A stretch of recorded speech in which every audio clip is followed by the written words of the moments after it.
Shalom jemaat Tuhan, jumpa lagi dengan saya di program Rekat Renungan Singkat di channel YouTube Johan Kristianto.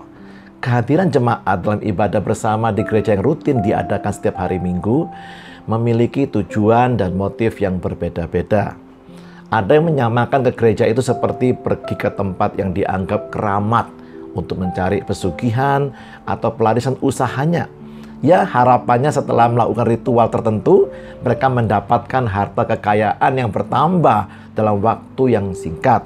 Usahanya makin laris dan lancar, atau ada juga yang bertujuan supaya mudah dapat jodoh. Ya.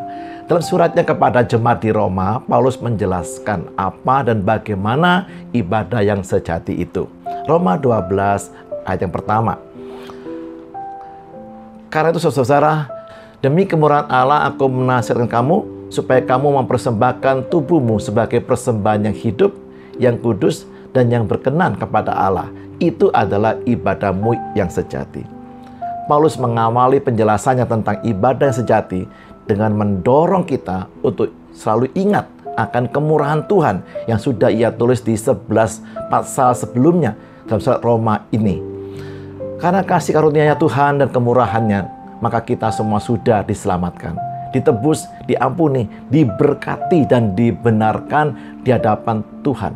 Oleh karena itu, Paulus selalu mendorong kita untuk mempersembahkan tubuh kita kepada Tuhan.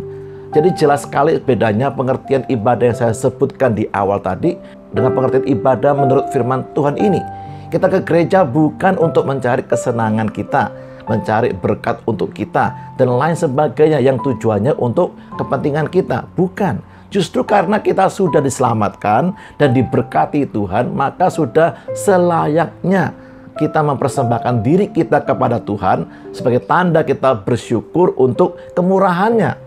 Mempersembahkan tubuh artinya kita menyerahkan semua kegiatan yang anggota tubuh kita lakukan, semua aktivitas dalam kehidupan ini, kapanpun dan dimanapun kita melakukannya, sebagai ibadah kita yang sejati, bukan hanya yang kita lakukan pada hari Minggu di gereja saja. Jadi bukan harus di hari tertentu dan di tempat yang khusus untuk kita beribadah.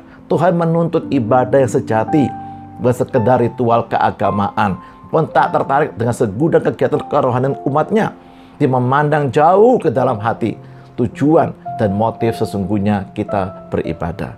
Unsur yang sangat penting di dalam mempersembahkan hidup kita kepada Tuhan adalah percaya.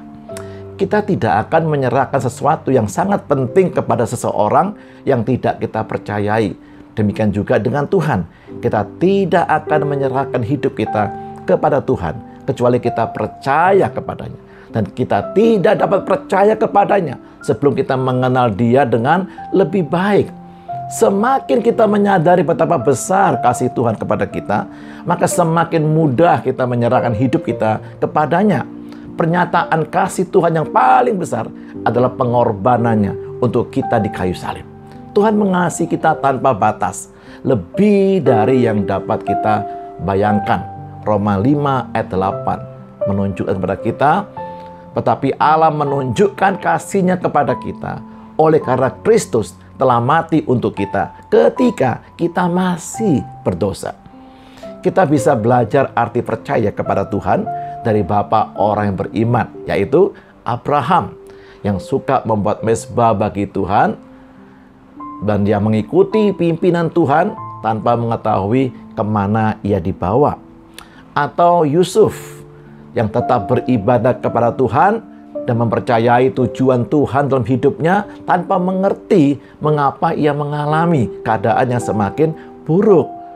Atau juga Hana, ibu Samuel, yang tetap beribadah dan mempercayai Tuhan untuk menantikan waktu Tuhan yang terbaik tanpa mengetahui kapan waktunya. Kepercayaan kita kepada Tuhan diuji ketika kita tidak tahu kapan pemulihan datang dalam hidup kita. Kapan masalah ekonomi rumah tangga kita terselesaikan dengan baik. Dan mengapa kita mengalami keadaan yang tidak kita harapkan. Mari kita mencontoh Abraham, Yusuf, dan Hana yang tetap percaya dan beribadah kepada Tuhan. Meskipun mereka tidak tahu kapan waktunya, dan mengapa mereka mengalami keadaan yang demikian.